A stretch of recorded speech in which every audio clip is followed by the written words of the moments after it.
Hey, what's up, everybody? It's Wrestling Uncensored. Tonight on the show, we are reviewing Smackdown. We've got some matches set for War Games Survivor Series.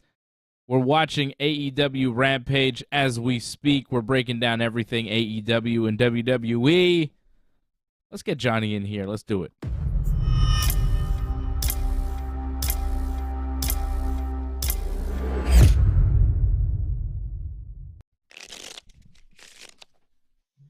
Yes, indeed. Where is he? There he is. Oh, big man. What's up? What's up, dude? Nice shirt. Thanks. You know, people can get this off our website. Merch.ringsidereport.net. Go get the merch. Look jacked like Johnny. The shirt will I help. don't know if it comes with... Yeah, it helps. I don't know if it'll come with muscles, but I mean, it helps. Motivation. T-shirt with muscles. Santa with muscles. Getting up to Christmas season, Johnny North. We are almost midway through November here. Starting to see the decorations out. It's getting close to the end of 2022. And I was thinking earlier today how this week has been kind of a dead week in pro wrestling. Hasn't been the most exciting time compared to what we've had this year. We've had one of the craziest, most tumultuous calendar years in professional wrestling that I can remember. The resignation of Vince McMahon, the CM Punk breakup with AEW, the fight with the Elite. I mean, really everything that happened with Vince McMahon and other things. But, you know, it feels like the year has been crazy. Steve Austin wrestling. Steve Austin wrestled this year. Yeah, it's been a crazy year in wrestling. And I feel like a lot of unexpected things happened. A lot of surprises this year in pro wrestling, both in the ring and outside the ring. This week, no big surprise. No big surprise. What were the big surprises this week in professional wrestling? Mia Yim returned to the WWE as part of the AJ Styles, Carl Anderson, Luke Gallows gang on Raw to help them take on the Judgment Day, which is, of course, the fantastic team of Finn Balor, Dominic Mysterio, Damian Priest, and Rhea Ripley. We have the Smackdown World Cup. That's not really a surprise. We knew that was happening. Was Mia Yim the biggest shocker surprise of the week here, John? I mean, it wasn't the most electrifying week in professional wrestling. I got to say, after watching all of the TV this week, it was all right, but I wasn't blown away by anybody's TV show. Some matches were very good, though. The Bryan Danielson match on Dynamite, the Usos and the New Day on SmackDown tonight, I thought was very good. We had some good matches. Yep. But overall, you know, we just had Crown Jewel. AEW, you would think would be gearing up. No pun intended, because they have Full Gear, next week? We have 8 matches. Yeah, but did it feel like they were 2 weeks away from a pay-per-view? Like, this coming Wednesday is AEW's go-home show. Final show, final Dynamite to get you pumped for Full Gear. Now, of course, they've got Rampage next Friday, but Rampage is in Newark live next Friday, by the way. I think it's at the Prudential Center. I don't know if they're doing Prudential Center for Rampage and the pay-per-view on Saturday, but they're definitely in Newark, New Jersey. They probably are, yeah. Yeah. So they're in Bridgeport, Connecticut on Wednesday, and I feel like they've got to step up. I don't feel like there's buzz for AEW's Full Gear, and I don't think that they did a great job this week of creating buzz. I thought we had some decent wrestling matches, but as far as the hype, as far as the booking, And the anticipation for a pay-per-view that's 2 weeks away, I don't know. I mean, it's a week away now, John. Right? It's a week from tomorrow. Right. I don't know. You think that there's buzz in the wrestling world for AEW's Full Gear? They do 4 pay-per-views a year. And pretty much everybody across the board that saw Dynamite this week, including myself, gave it a you know? Except for the main event. Everybody loved the main event, obviously, because Bryan Danielson is the greatest wrestler in the world. Has been for 10 years at least, probably more. Beat Sammy Guevara in an amazing 2 out of 3 falls match where Bryan took a steel chair to the head. Sammy tossed a chair in his head, which caused the first fall a disqualification in the favor of Bryan, but definitely swayed the match in the favor of Sammy Guevara after Sammy used illegal tactics. After not only getting disqualified, he was attacking Bryan with the chair, and I think he put him through a table too, right? He was using he weapons. stabbed him with the microphone. Yes, microphone stabbing.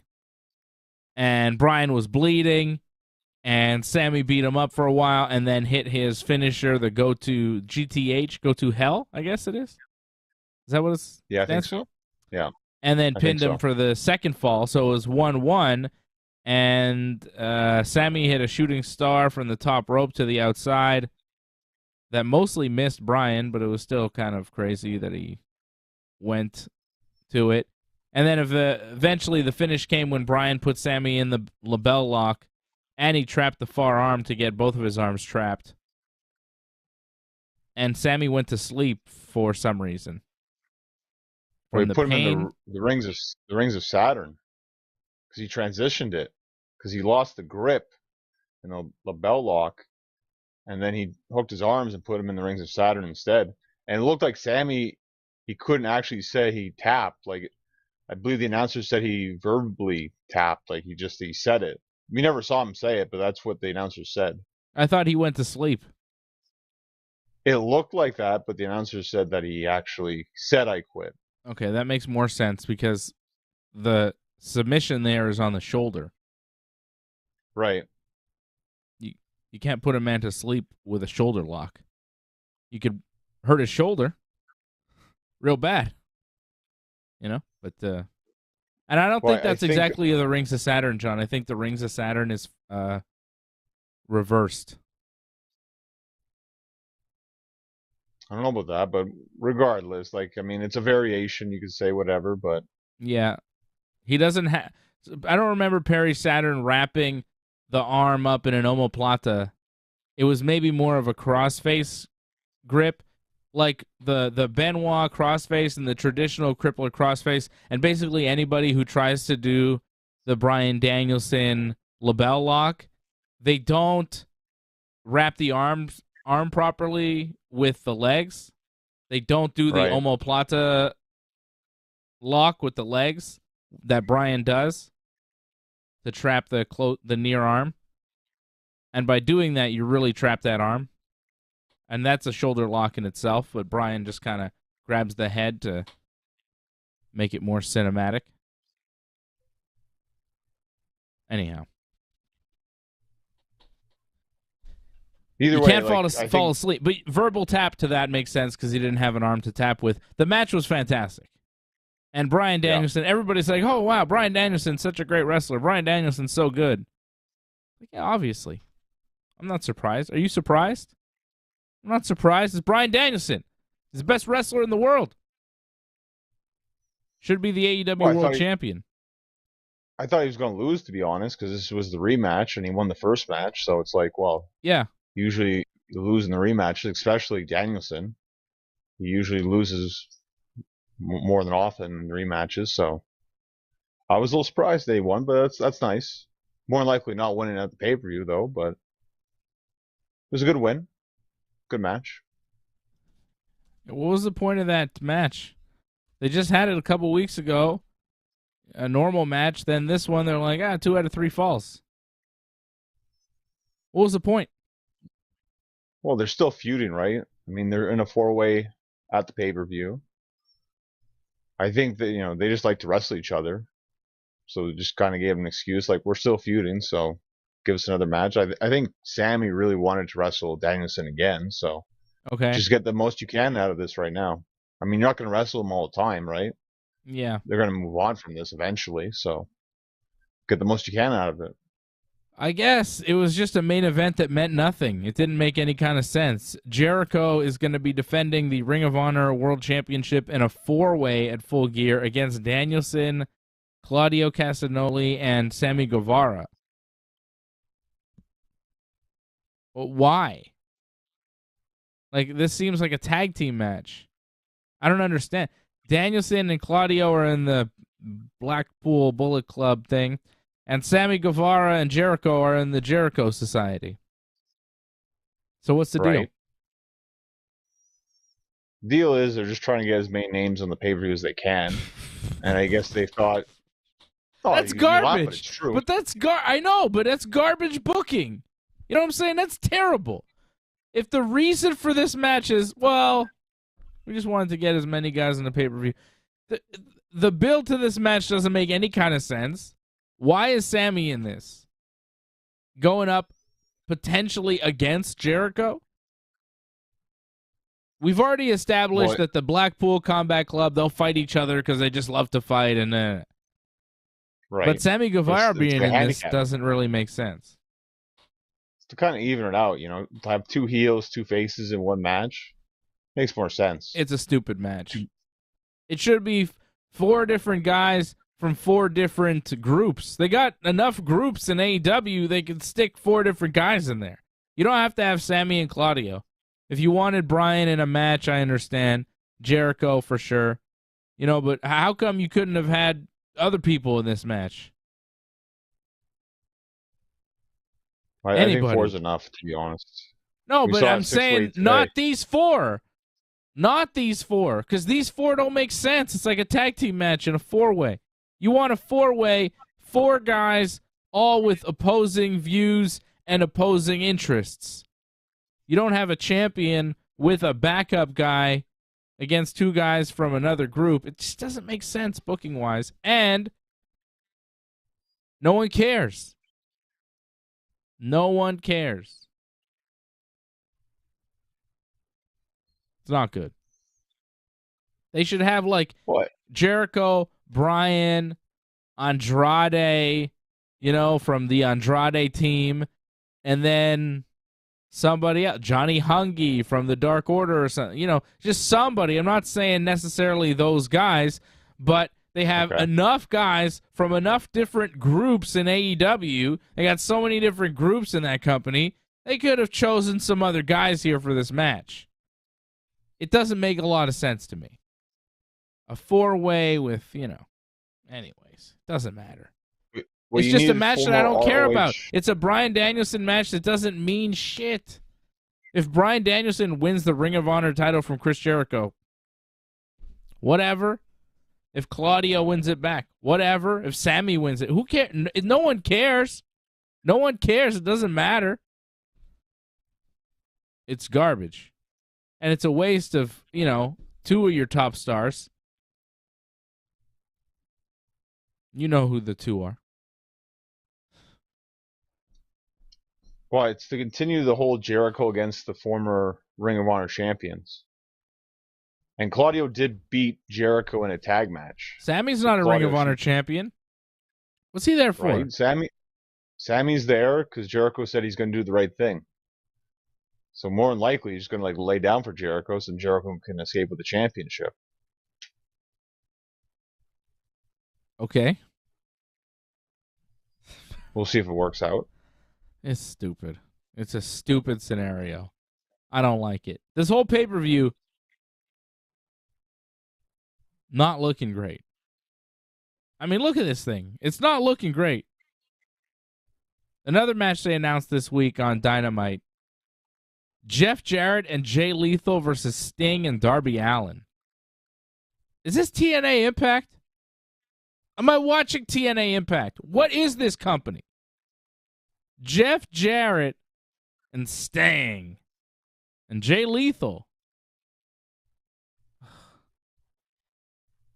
Jay Lethal wrestled Trent Beretta this week on Dynamite and beat him in a match that I'm sure drew 0 ratings. I can't imagine. Can we talk about the promo that led up to that match? Because that was the most interesting part. What promo? Well, they did a promo. First, I believe it was Jay Lethal and it was QT Marshall. And they were talking about how like they paid Cole Carter to dress up as Sting. And then QT take the money. And then you saw Orange Cassidy show up, right? Mm-hmm. And he talked to the Nightmare Factory to set up the match that we're going to see tonight on Rampage against Lee Johnson. Okay. And then fades to like a white background, and then suddenly Orange Cassidy's gone, the Nightmare Factory's gone, but you see Trent Beretta there. Yeah. And they set up the whole match with Jay Lethal, and it's like, what the heck just happened right there? It was an edit. It felt like, yeah, but like you edited people out, but some people were still there. It was very weird. I've never seen that before. Like, it felt like we missed something. Like they just cut stuff out blatantly. It was a bad edit. It was a sloppy transition. Man. Ugh. But just for that though, just to be like, hey, like you're an ass or something. I think he said, right? Like, yeah, it was pointless. Just to set up a match, like you didn't need that. And it makes the show look really low rent, doesn't it? That type of promo. Wow, it was kind of, again, unnecessary. It made it look cheap. Like, I don't understand why that had to happen, but it happened. I enjoyed Jeff Jarrett's promo. I thought it was funny, but I'm not looking forward to that match. It's, I guess they don't have any good ideas for Darby and Sting for opponents right now, so they're just going with past Sting opponents, I guess. They're like, hey, Jeff Jarrett and Jay Lethal, that worked so well against Ric Flair and Andrade at that Ric Flair retirement match. Let's put that tag team together again. They got exposure with that, yeah. Jarrett's living off that match now. I hope Sting has a better time than Flair did. I think so. I wouldn't worry about that. He probably will, but I don't know. You thought the Jeff Jarrett promo was good? I thought it was sloppy and just weird. Jarrett getting all mad. Talking about how much he loves Jay Lethal and how he signed him to his first contract. It's like, yeah, keep reminding us of TNA Impact, Jeff Jarrett. You just keep on making this seem like the Impact Zone. I don't like it. It makes AEW look bad. It just reminds me of just this time of failure in wrestling. And that is not what AEW needs. They do not need the stink of Jeff Jarrett and Jay Lethal together with Sanjay. It's just like, oh, God. Come on. And then Sting is involved, too. It's just like, we've seen this. And it wasn't good like 15 years ago. It's bad, man. That was a low point for me for Impact. See? I don't even know what show I'm watching anymore, John. Dynamite. AEW's Dynamite. Tony Khan, not Dixie Carter, right? I mean, he's a guy whose daddy bought him a wrestling company. Then he hired Jeff Jarrett. Dixie Carter's daddy bought her a wrestling company, and she also hired Jeff Jarrett. Wait a second! That's not exactly. You're kind of rewriting history there. Jeff Jarrett owned TNA first. Yeah, but then she bought it and she hired him. Yeah, exactly. She still bought it and hired him. Already hired in a sense. Gave him a job. She bought it from him and then kept him employed as her employee for a time until he got too, controversial, taking other wrestlers' wives, getting drunk, and, whatever else he was up to. That might help us a lot. If they can get Karen to come out with them, that'd be fantastic. Like, she's great heat. But they already have, like, Ty Mello, so maybe they won't do that. I was really hoping that the payoff on Dynamite, I may be the only one here, But I was really hoping, because I was like, why is Bryan wrestling Sammy Guevara here again? He just beat him. What's he wrestling him again for? Is he wrestling him again to lose? That seems weird. So. Why would he lose? He's Bryan Danielson. He shouldn't lose to this guy. And then when Ty Mello's out there with Sammy Guevara and they're making out and everything, I'm thinking, man, how big of a pop would Brie Bella get if she came out to stop Ty Mello from doing some shit and start beating up Ty Mello from attacking her man, Bryan Danielson? The pop would be maybe the biggest Brie Bella pop in the history of Brie Bella. I mean, right? I think Brie Bella would have got a huge ovation if she would have come out to attack Ty and stop her from costing Bryan a match or something. I think that would have been good. But maybe AEW doesn't seem interested in that type of stuff. Even though the Bellas are WWE Hall of Famers and legends of the business and brought in millions of new fans to professional wrestling. Why involve them? Why go after them, right? Because the fucking AEW fans, the guys in the audience, maybe don't want to see the Bellas. I don't know. And those are the guys that Tony Khan is catering to. Those guys. Yeah. Well, you have to wonder, too, does she really want to wrestle in AEW? I mean, she only wrestled in WWE. Yeah. I mean, she may not. She may not want to, but at this point,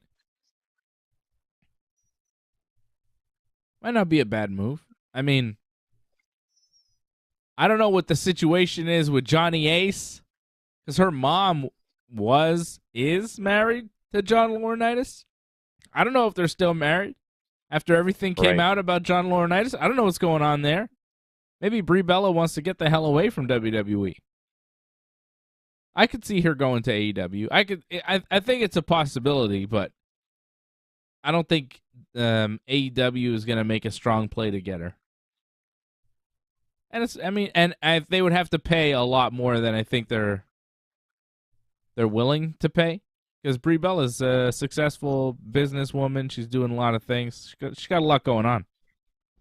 The Bella Twins are a massive brand. She want to get hurt at this point in her life? Like, wrestling's not exactly easy. I mean, Ty Mello, Sammy Guevara versus Bryan Danielson and Brie Bella on an AEW pay-per-view would be pretty big. Yeah, but she might try things that she's just not capable of doing now at this point in her life. Oh, come on, she's man. She's kind of rusty.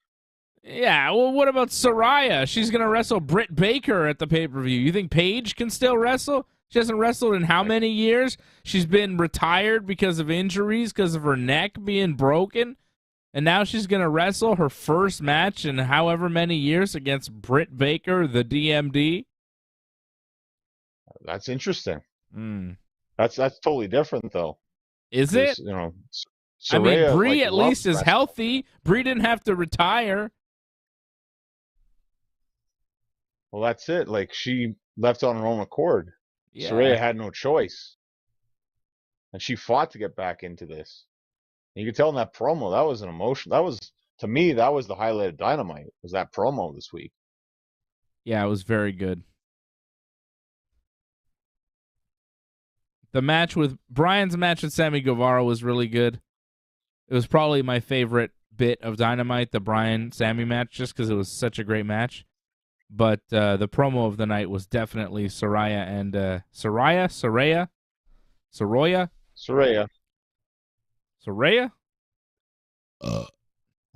That's how she pronounces it. So. Anyways, Paige. I'm gonna call her Paige. It's easier. I know how to pronounce that. You know. Yeah. Tony Schiavone was there interviewing Britt Baker and Saraya. And Saraya says she's been medically cleared to wrestle, and then Schiavone's like, all right, and then he just leaves. So Schiavone doesn't stay very long for these interviews. Have you noticed that? He's in the ring, he introduces people, he asks maybe a question, and then he leaves. Yeah, well, they take the mic from him all the time. That's what was great about Punk, is that he let Schiavone actually be the interviewer. Like everyone else just takes the mic and like, oh, Shivani leaves because like, yeah, they don't want him to ask questions. They just want to take the mic and do it themselves. So Yeah. why stand there? Yeah, that's kind of the role these days. I remember Mean Gene, he used to stand there the whole time and he wouldn't give you the microphone. He'd be holding the microphone and you got to go up to Gene to talk. Right. It's the way it should be.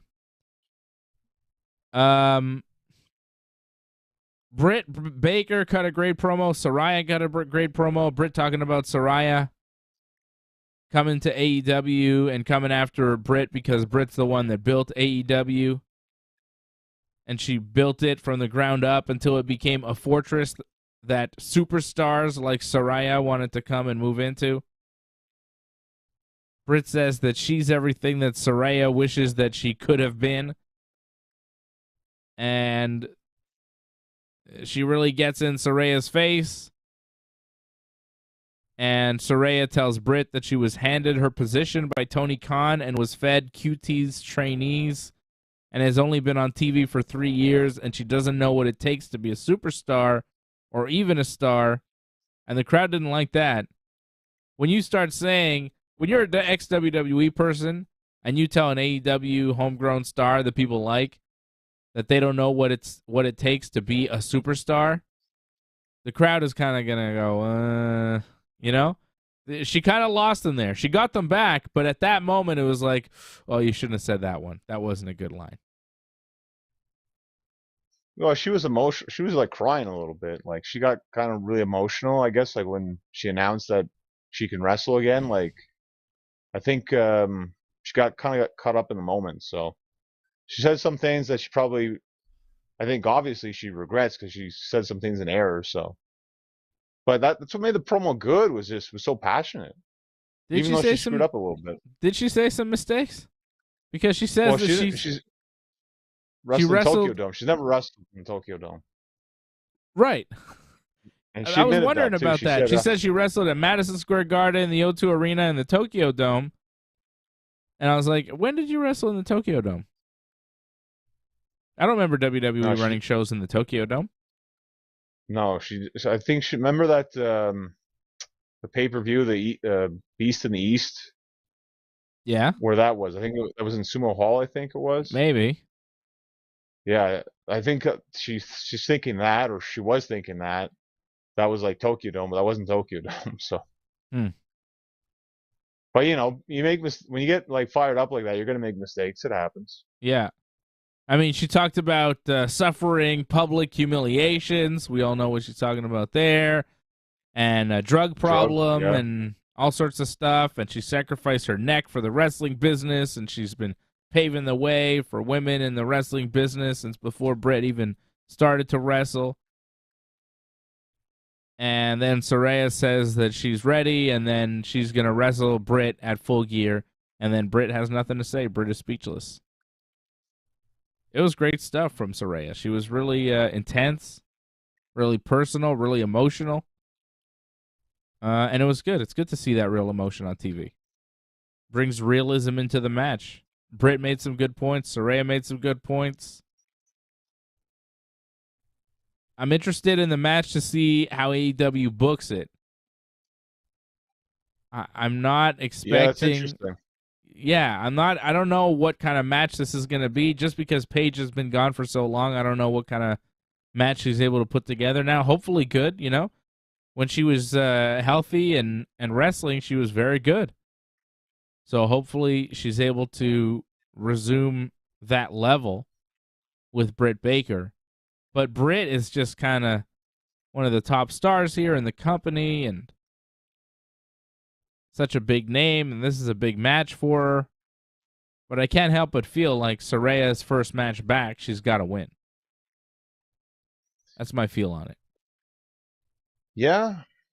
I don't know. It's tough because, like, given the way she said that promo where it's like, you're kind of not in my league because I've done this, done all the stuff, you know, like, I feel like Britt kind of has to win to, like, show that she can match up with her. Like, she can go toe-to-toe with her. Doesn't matter what she's done. She can still beat her. I feel like Britt almost has to win, given the way they cut that promo. But again, they said things, you know, possibly it wasn't really what they were supposed to say. They just kind of just said whatever they wanted. And to me, the way that promo went, Britt should win, but maybe they have a different way of looking at it. But wins, like, to me, Saraya, like, her best match that I ever saw her in was against Charlotte, I thought. I don't know if you remember, like, I think it was like 2015. So it's been a long time. Yeah, I don't know. It's been a while. Yeah, it's been a long time. But I'm sure you remember the match with AJ. That was probably her match that people remember the most. So that's it. But like 2014, 2015, that's a long time ago. So for her to come back and like be at that level again, that's a big ask. But it's going to be interesting too. Like, I gotta say, Punk. What I don't remember a match specifically, but I just remember her style and what I liked about it. Intense. Yeah, but she took some pretty nasty bumps on her neck and her head. I mean, that was part of her style. She took some nasty bumps that most of the women wouldn't take. And in the end, it cost her her neck. So now coming back from this injury, she can't be the same. She can't do what she was doing before when she hurt her neck. There's going to have to be an adjustment in the style, And a big part of what made her so exciting was she was willing to take some of the biggest bumps. And now I don't know. I would imagine not, right? However, you're back in your first match. I mean, you want to impress, right? You want to do it whenever you can. You've seen with Danielson too, like they're always like, "Oh, be careful! Don't do headbutts. Don't do like drop kicks off the top." What was he doing in the main event? Yeah, everything. Bleeding all over the place. Yeah, exactly. So it's like, hey, you say you shouldn't do that. Doesn't mean they're going to listen to you. Like, these people live and die by this. Like, regardless that they've already made their millions, they still want to go out there and like destroy themselves. They get that kick off that. Yeah. You want to prove yourself. You want to keep going, stay on top. Got to make those sacrifices. We'll see. Acclaimed and FTR beat the Ass Boys and Swerve in Our Glory in the opener on Dynamite this week. Pretty solid 8-man tag. I love the part, I don't know if you caught this, like where Austin Gunn does the Road Dogg, like punches. Mm-hmm. And then Dax turned it right into the sharpshooter. Yeah. That was beautiful because of what Road Dogg said. Like, he's an idiot. And he deserves to get, like, blasted for that. Or, like, insulted on television for that. Because he's an idiot for saying stuff like that. Did Road Dogg say he was a better sports entertainer than Bret Hart? That Bret might be a better wrestler, but Road Dogg's a better sports entertainer? And in his Brett's mind, not a great wrestler too. He said Brett's not a great wrestler. He's just a good wrestler. Yeah. Holy shit. If not for the brief period where he got a catchphrase and he joined up with the hottest act that was already made in the business, he would have a forgotten wrestling career, Road Dogg.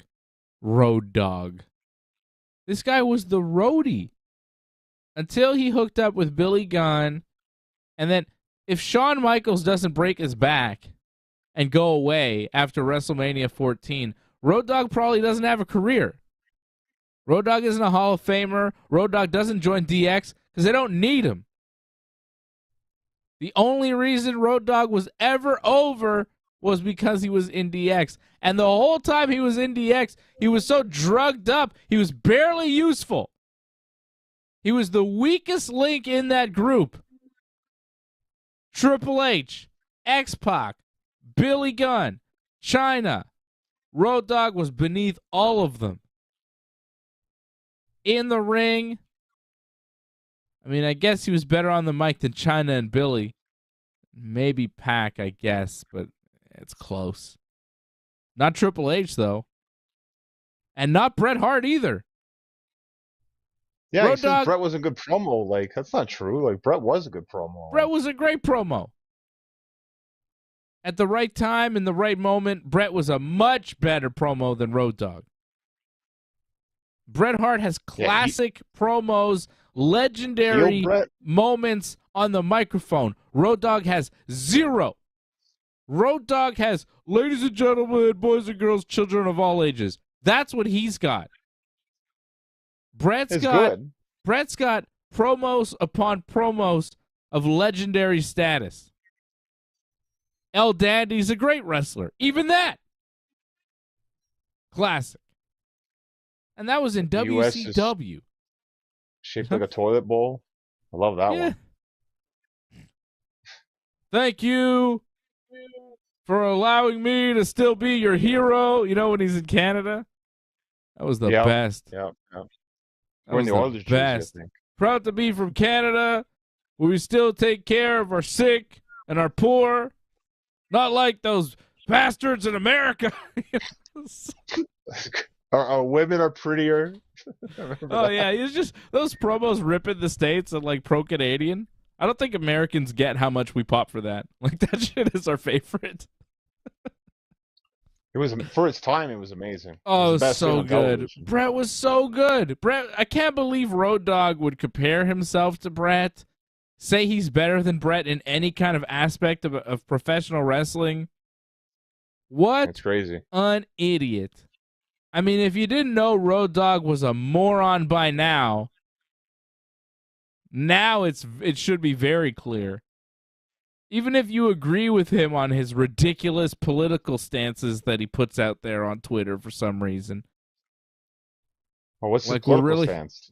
We're really trying, huh? What's his political stance? Oh, it's, you know. Is he QAnon and all that stuff? Basically, yeah. Oh, okay. Yeah. Wow. Yeah, he's a little wacko, Road Dogg. You know? And this guy thinks he's better than Bret Hart, the greatest of all time. Road Dogg isn't even top 100. How dare he compare himself to the Hitman? It's unbelievable. Road Dogg. I mean, I had love for Road Dogg, even though I disagreed with a lot of the things he's said online and publicly, and I think a lot of the things he said are probably dangerous. But this is going too far. You say things about Bret Hart, and you cross the line with me. It's over. Fuck the Road Dogg. He is big time jabroni. Piece of shit. Fuck Road Dogg.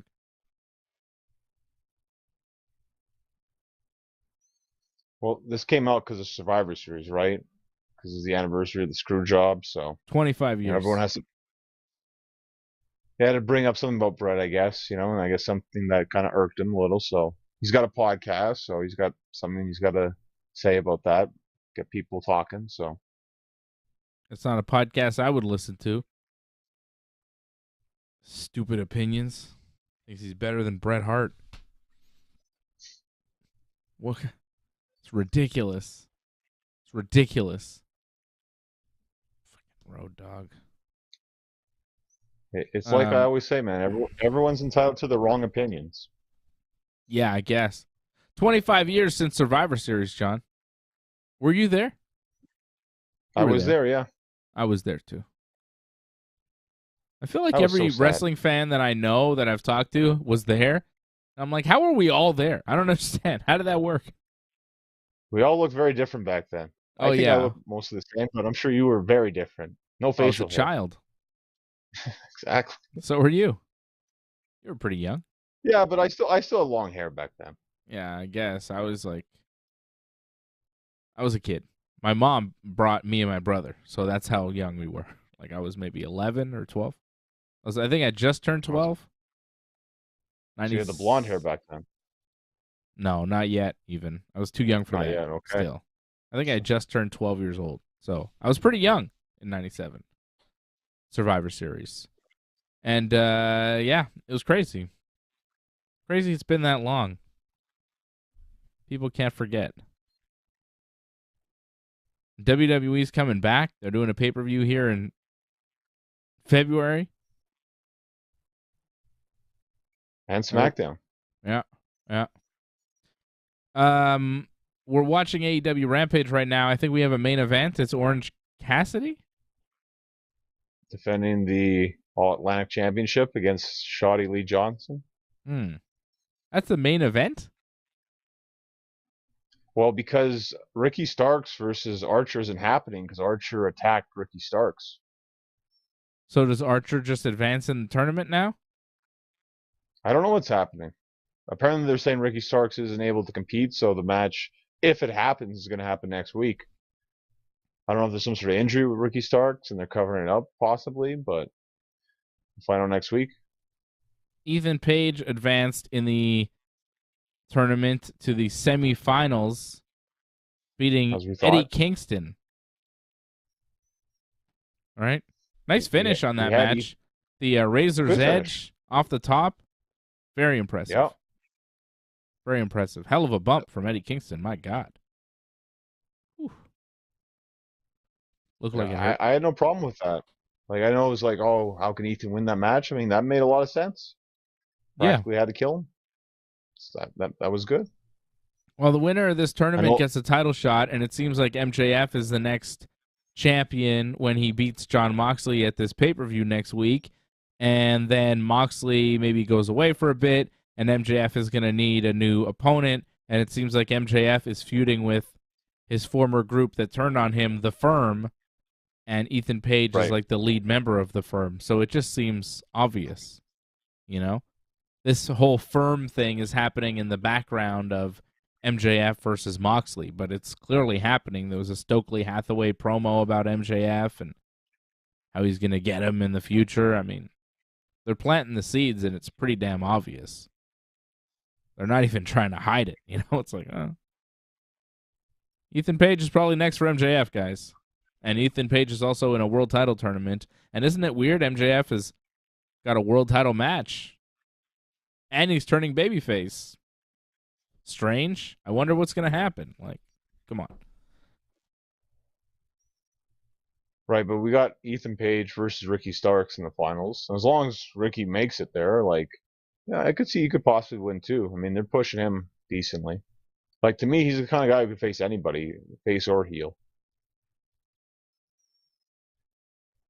MJF? Yeah. Yeah. I think that's a better match too. But I guess Ricky Starks is out of it, though, no? We'll find out next week. They said it should be next week, but we'll wait and see. Okay. MJF was not actually... Say it again? If it's not Ricky Starks, then who would it be to face Ethan Page? Like, what are the choices there? Slim Pickens, I think. Because I don't think it's going to be Archer. Yeah, who else is in that tournament? I don't even know. I think we just had Brian Cage and Dante Martin, right? Right. Ethan Page is going to wrestle Bandito on Wednesday in the semifinals. And Brian Cage is supposed to take on the winner of Archer and Starks. Cage beat Dante Martin on Dynamite this week, right? No, we actually just saw it, actually. Did it happen tonight? On Rampage. Oh. Yeah, it happened, yeah. I was not watching it. I was like, when did this match happen? I don't remember seeing it on Dynamite. I was like, was it Dynamite? I wasn't paying attention to Rampage, really.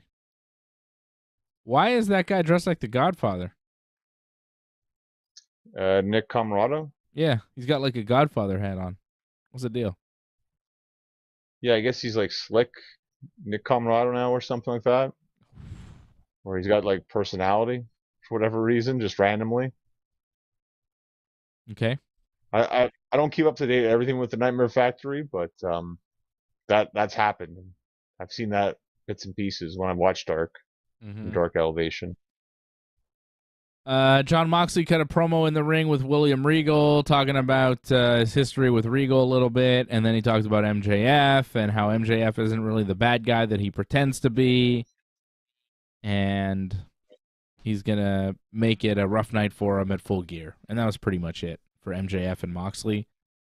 MJF did a promo from a podcast. He wasn't actually on the show this week. He said some things on a podcast about being the new champion. It was kind of tame Moxley MJF stuff. Like, nothing really happened this week. The build is already there. I think we're done. Just waiting for the match. I like the part where MJF is like, every time I get something, like something ruins my moment. You know, Chris Jericho held me back for like a year, wasted a year of my life. Yeah. And then, I get the biggest moment of my life and everyone's talking about a press conference. Yeah. I like that part. Yeah, Where that it's was like, good. now this is finally going to be my time now. No one's going to take it from me. Like, I like that. And you notice MJF mentioned the press conference. He alluded to the CM Punk thing. We're seeing another promo for the Elite, and it looked more and more like the Elite going after their trios tag team titles. I think that's Punk going came to be a back. match at Full Gear. Right? Punk's back on TV now. Or Punk was on UFC Fight Pass, right? Well, that's not I guess you TV. probably watched it. Well, it's some sort of streaming service. I didn't watch it. Oh, you didn't watch? Okay. No. It was an MMA show that I didn't watch. I don't need to see it. I think they'll do the Elite versus Pac and the Lucha Brothers there at the Full Gear pay-per-view. I don't think we're going to wait. I think they're going to do it for the pay-per-view. I don't know when they're going to announce it officially, but maybe they'll just announce it with a graphic on Dynamite next week, and then we don't actually see the Elite until the pay-per-view. But I am pretty confident that will be a match at Full Gear. Well, I think because Death Triangle has a match they announced for Dynamite, right? So I think probably after they win that match, there you go. There's probably going to be a graphic, whatever, challenge, whatever. Like you said, we probably won't see them until the pay-per-view, but that's probably what's going to happen. The match will happen, I think. There's talk that maybe CM Punk will be able to fix things with AEW and come back, which would be great. I feel like this is like on and off. Like, it's good one week, it's bad the next week. Like, it's like this friggin' relationship, like, we're on, we're off again kind of thing. Like, well, it is personalities and relationships. It's what it is. Right. Maybe over time, things cool off. I think it's good. I mean, like we've talked about this before, like Brett and Shawn, like they had issues, even before Survivor Series, and they still were able to work together up to that point. So, I mean, these guys got to know that Kenny Omega versus CM Punk on pay-per-view for the world title even would be massive. Massive. Oh, anything Punk versus the Elite. Like, yeah, I'm sure Punk Omega, yeah, for sure, but just anything Punk versus Elite, like, that would sell several pay-per-views. Yep. Like, that would make them the most money they've ever made, I think. You could do big business for years off that. At this point, like, you could really... So, like, you why leave that money on the table, guys? Huh? That takes them to the next level, AEW. Like, they're kind of stuck right now where they're at. Yeah. Like, but if they get Punk versus the Elite, that brings them to a whole new level. And it's not like WWE's lighting anybody on fire with their storylines. Everything they're doing is pretty kind of bland. Those are gimmick matches. War Games is gimmick. The story for those War Games matches is not great. Come on, man. For whatever reason, people are into that women's, like, War Games. Like, I'm surprised, but people were really into that promo. We'll get into that later, I guess. We'll get into WWE in a bit. Let's keep going on the AEW front here. Wardlow beat Arya Davari with 4 power bombs to retain the TNT title this week on Dynamite. Samoa Joe was in Wardlow's corner. Wardlow calling out Will Hobbs after the match. Hobbs came to the stage, and Wardlow seems to talk about a match with Will Hobbs for the title. But then Samoa Joe smacks Wardlow with his belt and chokes him out, and Hobbs just kind of watches Joe choke out Wardlow. So Joe and Wardlow were a team, and now they're not. So maybe they do Joe versus Wardlow, or a 3-way with Hobbs in there too. Yeah, that'd be the best match. No, like, I think maybe they realized like a 1-on-1 with Hobbs was going to be that good, but you throw in Joe, it's much more appealing for a pay-per-view match, I think. Yeah.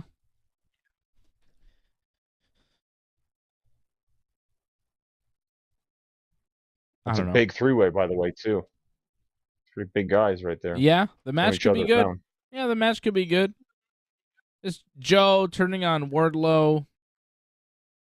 It just didn't have much impact for me because. Well, you missed it. That's the first thing. Yeah, but just the fact that he did it. It was just like, yeah, all right. Because I don't see Joe and Wardlow as a long-term team that I care about. I don't know how they relate to each other in any way. Do they have a personal relationship? Right. It wasn't a major deal that Joe turned on him. And it's just like, okay, I guess Joe's a heel now, but isn't Will Hobbs a heel going up against Wardlow? I don't know. I didn't understand it, and I don't see a reason for it. But they did it. No point. I think it confuses the match, but whatever.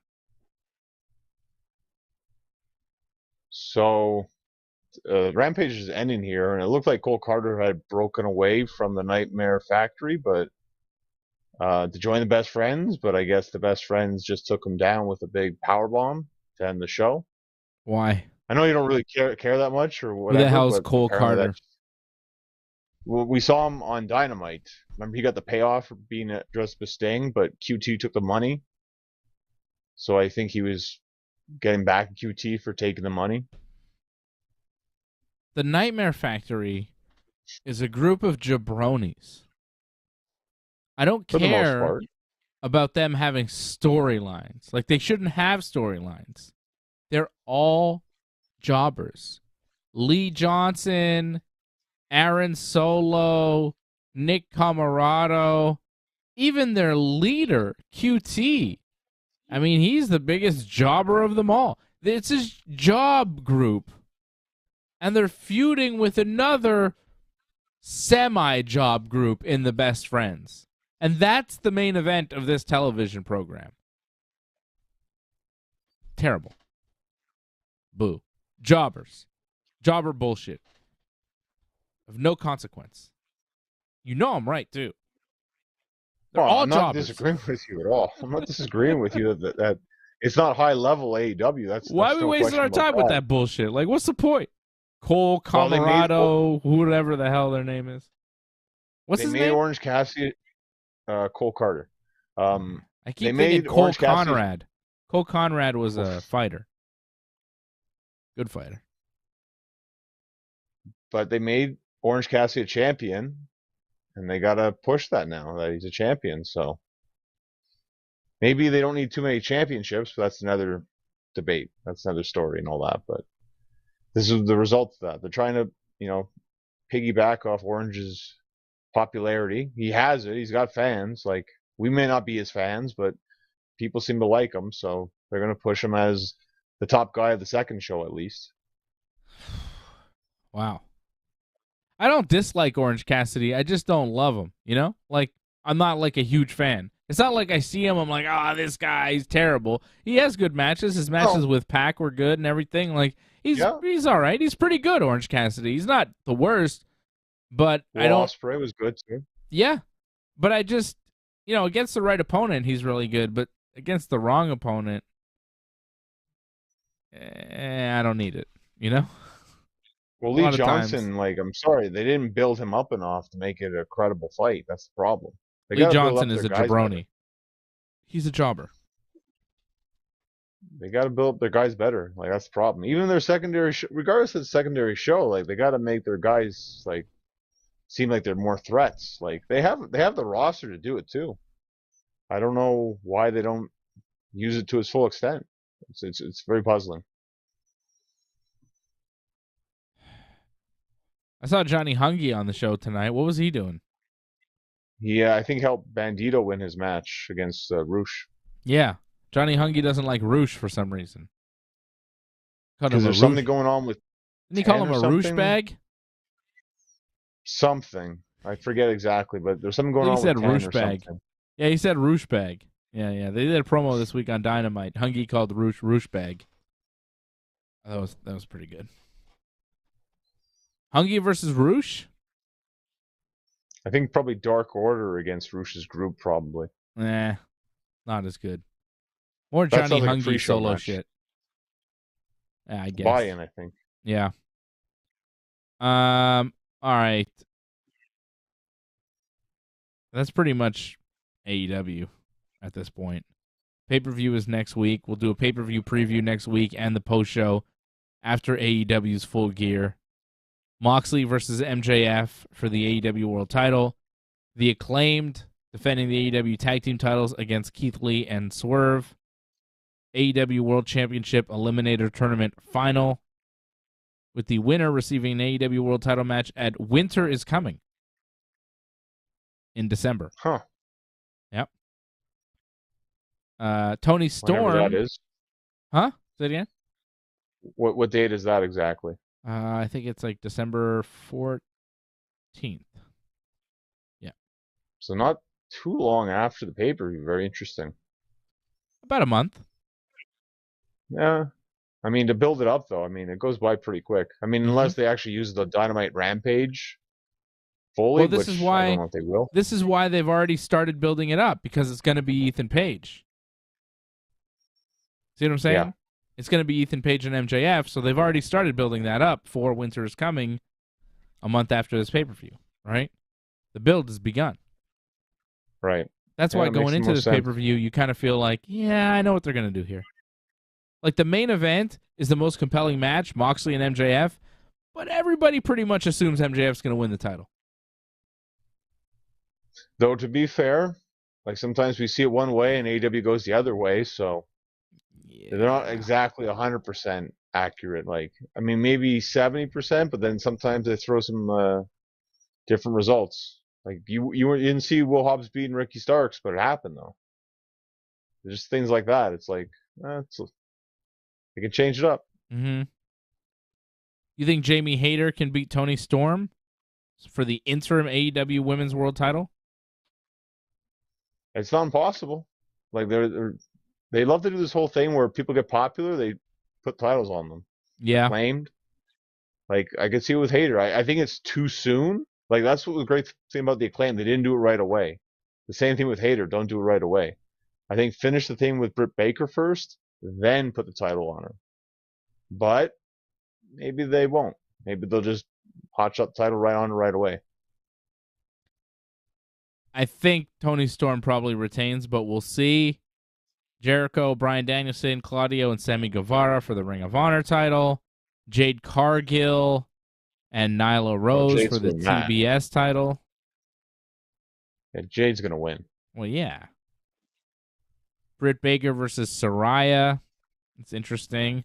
Jeff Jarrett and Jay Lethal versus Sting and Darby Allin. And Luchasaurus versus Jungle Boy in a steel cage. Oh, they announced that? Okay. Interesting. Yep. Not the most compelling lineup for Full Gear. I expect the Elite versus the Death Triangle. Death Triangle. Yeah. The Trios titles. And maybe something else, but 9 matches announced. We expect 10 at least. If not 11 or 12. It seems like more like 11. I was going to say like 11. Why? It always feels they add at least another 2 or 3 matches right before like the pay-per-view, like the week of. Yeah, they'll do something for the buy-in too. Exactly. Could be for the buy-in, but regardless, I think they might add at least 2 or 3 more matches. Yeah. Yeah, I think you're right. So AEW's Full Gear going down next week, and we'll do the preview here next week on Ringside. No. Yeah, on the Ringside Report Network. I was going to say Ringside Report, but it's Wrestling Uncensored here tonight, John, on the network. AJ and Fred want to. I don't know if AJ and Fred want to do that so much. Like, no. Does Fred watch AEW? I don't even know. I mean, I don't think so. Nobody watches AEW anymore. It was hot for a while, but now it's kind of less popular, you know? He likes his Seth Franklin shirt. I'll give him that. He does like him. He likes The Miz, too, I think. He probably likes everything that The Miz is doing on Raw. Such awful stuff on Raw this week. Let's shift gears to the WWE for a second. Let's start with that. Let's start with that. Let's start with The Miz and all that stuff. He says Johnny Gargano is lying. Last week, Johnny Gargano says The Miz was staging the attacks from Dexter Lumis, and then Dexter Lumis attacked him for real because Miz did not pay him for the staged attacks. And Miz this week says Johnny Gargano is lying and Miz will sue him for defamation. Gargano comes up and says he has a video here of Miz talking to someone that he thought was a Hollywood producer but actually a private investigator. And on the video that Gargano has in his possession, because he paid this private investigator because, I mean, what does he have invested in this? He just likes Dexter Lumis? He's Dexter's friend. Has a remote control, apparently, too. He can, like, fast-forward the videos now on the Titantron. Yeah. Well, I mean, that's I don't possible. know if we needed that stuff. It's possible.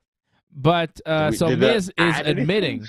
Yeah, whatever. Miz is admitting on the video that he didn't know he was being recorded, that he had staged all the stuff with Dexter Lumis, admitting that he was lying and Gargano was correct with this convoluted story. And then they have a match, Miz and Johnny Gargano, that Miz wins. He managed to hit Gargano with a piece of metal that was from a piece of the ring. And turnbuckle piece. And he did so by distracting the referee by telling him that Dexter Lumis was under the ring. So the ref goes to check under the ring for Lumis. Miz hits Gargano with the piece of steel and then pins him 1, 2, 3. But then Dexter Lumis appeared behind Miz and hit him with a chair, and security chased Lumis away. And now they're advertising Miz speaking again about this bullshit on Raw on Monday. Because it's not going to end. Oh, no. Of course not. Why would this horrible story be over now, John? We're going to see more Johnny Gargano and Miz and Dexter Lumis, and not good. Well, I think it's going to end with Miz and Lumis at Survivor Series, and we'll finally get that match we're supposed to get a couple weeks ago on Raw, where if Lumis wins, he gets a contract. So, but we have to fight our way through these segments until we get there, and this was another fight to get through that this week. We're fighting our way through to get to a payoff that sucks, man. We're fighting our way through these terrible promos, this terrible bullshit. Miz and Gargano is awful. And then what's the payoff? Miz and Dexter Lumis? Blech! Gross. Disgusting. It's terrible. It's all garbage. And this takes up so much time on Raw. Raw is such a bad show. Triple H, I don't know what the hell he's doing, but it's awful. He's doing a terrible job. Raw is it's like watching paint dry. It's so bland. It's so boring. It's so overproduced. It has zero spice. It's so bad. SmackDown is marginally better, but just barely. But Raw, the roster it's the roster that kills it. The Raw roster is horrible. It's so bad in every way. It's just terrible. At least they have AJ Styles. Everybody else is the drizzling shits on Raw.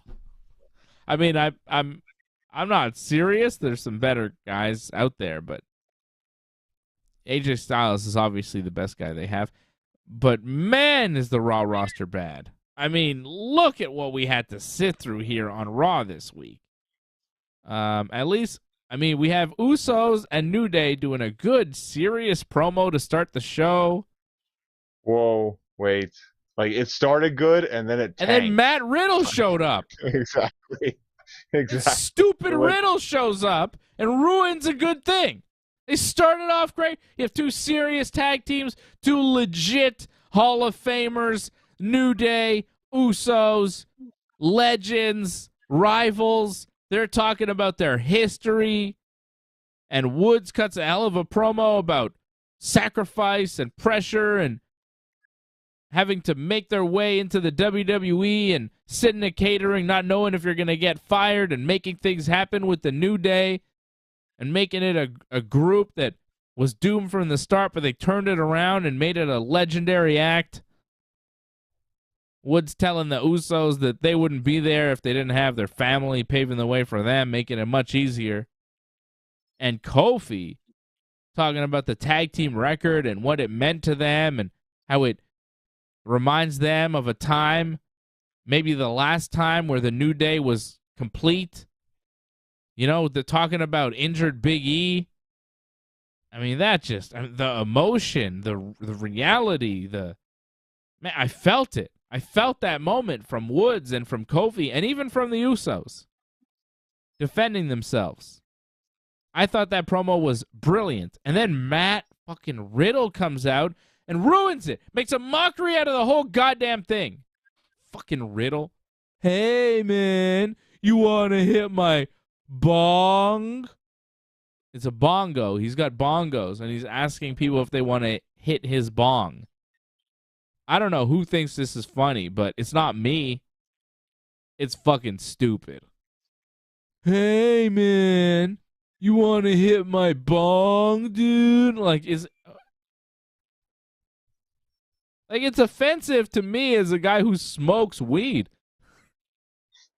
It is, man. Well, Matt Riddle is making a mockery. Nobody I know a lot of guys who smoke weed. I smoke weed all the time. Matt Riddle is talking like a fucking caricature of what guys that smoke weed are supposed to say. Hey, dude, you got a minute? He's talking like fucking Tommy Chong. And that's the impression that people that don't smoke weed do of people that smoke weed. Hey, man. It's like only Tommy Chong talks like that. And he actually talks like that. Okay? That's not how weed smokers talk. That's how Tommy Chong talks. But fucking everybody's like, hey, man, you got a doobie? It's like fucking, it's ridiculous. It's ridiculous. They did the same thing to RVD, though. They made RVD talk like that, too. If you do the weed smoking gimmick, you got to be all, hey, dude. You got to be like a dumb Scooby-Doo caricature. It's fucking stupid. I hate it. Riddle is offensive. He should know better. It's just awful. You want to hit my bong, bro? It's like fucking, I hate Riddle so much now. And it's weird because he's cool enough, I guess. I don't know. He's a jiu-jitsu black belt. That's cool, Fought in the UFC. That's pretty cool. He smokes weed and does mushrooms. Kids. I mean, that's all right by me. I think that's all right, And then all of a sudden he's, hey, man. It's like, fuck. This guy now. Ruining a good thing. And then there's a 6-man tag. Usos and Solo Sikoa beat Riddle in the New Day. Solo hit a rock bottom on Riddle for the win. It was a long match. That match was like 40 minutes of the show was like that. Like, I understand you're trying to maybe kill some time, but that just, it wasn't a very good match, though. Like, New Day and Usos had a good match on SmackDown, but this was not very good. This felt like they're just going through the motions on this. Nothing compelling happened, and it was 2 commercial breaks of nothing happening. And then finally, the match just ends. Yep. Like, that was, you start the show with this, too. Very disappointing. And no Sami Zayn throughout the whole week. I don't know what's going on. But people are chanting for him. They're not giving him. Maybe he's taking a vacation. He's been on the road all the time. Reason. Oh, yeah? I hope he's all right. Well, that could mean anything, really. That could be anything, yeah. Maybe he had a child. Who knows? You never know, yeah. Yeah. Congrats. He seems to be a kind of private guy. You hear different things about it, but his social media stuff, he's very much in character, and he doesn't really a lot of times when wrestlers get married or they have kids, it's all over their Instagram or whatever, about Sheamus. it. It's in the wrestling news. Yeah, Sheamus got married. You saw pictures, but it's not just Sheamus. It's most of them, But with Sami Zayn, I think he's got a wife and a kid, maybe. I think he's got a child, from what I understand. But he's very private about that. It's not part of his gimmick, Kevin Owens, part of his character is you've seen his kids on WWE TV and his wife and stuff. They've done documentaries about him, and it's about his personal life. But Sammy seems to keep that private. So who knows? Who knows? Maybe it's a good thing. Personal reasons could be anything, right? Could be he's having a child and congratulations are in order for him. Who knows? So I'm sure we'll see him again soon. They're advertising him for a match next week, so he's not taking a long break, right? Sammy will wrestle. You can tell the fans wanted him because they kept chanting. Yeah. Sammy Uso. People love Sammy Uso. Sammy Uso will wrestle Butch in a SmackDown World Cup match next week on SmackDown. Rick O'Shea will wrestle Mustafa Ali in the other SmackDown World Cup match. That SmackDown World Cup makes no sense. I put it out on Twitter. They got 3 Americans, 2 Canadians, a Mexican, a British guy, and a Japanese guy. That's their World Cup. But Braun Strowman's representing USA. Rick O'Shea also is representing USA.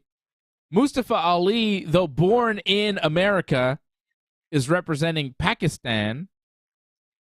Because I think maybe one of his parents was born in Pakistan. I think his other parent is born in India, so he's only like half Pakistani, but really he's American. Jinder Mahal was in the tournament tonight. He lost to Braun Strowman.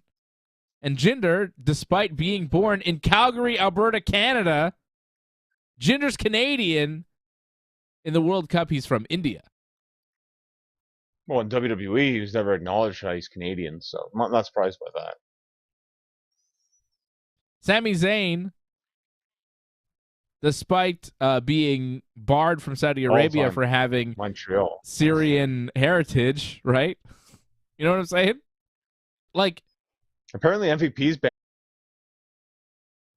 Anyways, but Sammy is banned, but he's Canadian. He's not banned from Saudi Arabia because he's Canadian, but he's going to represent Canada in this World Cup tournament, and he'll take on it's not quite the World Cup of soccer, but it's what they're doing on SmackDown. And the winner of the tournament gets a match against Gunther for the Intercontinental Championship.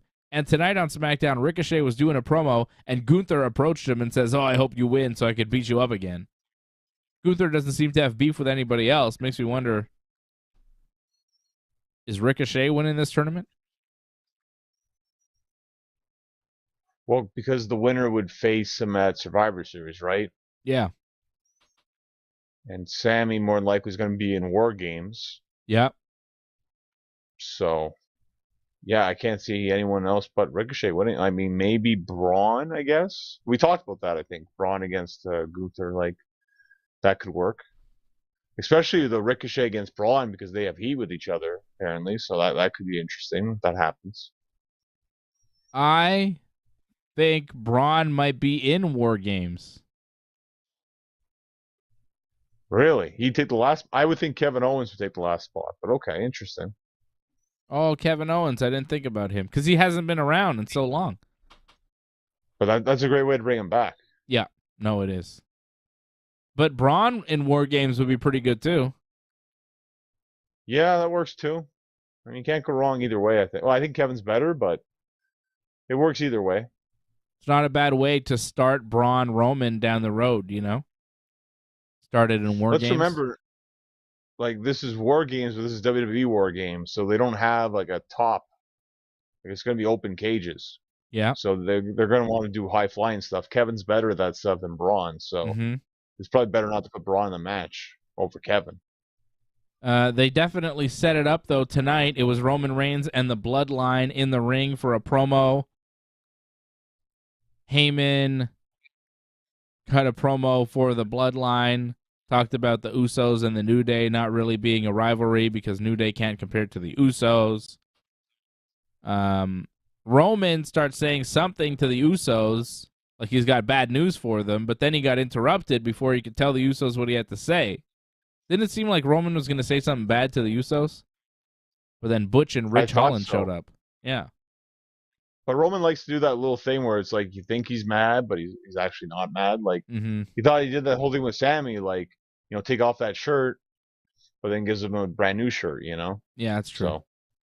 So. Butch and Ridge and Sheamus come out, and Sheamus's mic is not working, and Roman's like, your mic doesn't even work. And Sheamus is like, I'll say it to your face, fella, and then they all fight. But Sheamus only has 3 guys, and the Bloodline has 4, so the Bloodline starts winning the fight. But Drew McIntyre shows up to even the odds, and everybody's fighting as the show comes to a close. The babyfaces didn't actually put Roman and friends down, which normally would happen, but because Roman is so strong and the Usos and Solo are, with Roman, it had to be an even brawl as the show closed. But I feel like in most circumstances, one team would have been standing tall. But that's not what we saw tonight. But Drew McIntyre, Sheamus, Butch, and Ridge. They should have, right? Yeah, I agree, but it didn't happen. No. Just an even fight as the show comes to an end. Butch, Ridge, Sheamus, Drew, and one more person will take on Roman, Solo, Jimmy, Jay, and Sammy. Because it's 5-on-5 in War Games. And I think it's going to be the Bloodline. It seems to have been set up here. Bloodline, the complete Bloodline with Sammy Uso versus the Brawling Brutes, Sheamus, Drew McIntyre, and somebody else. Johnny thinks Kevin Owens. I suggested Braun Strowman, but it could easily be Kevin Owens too. Either way, not bad.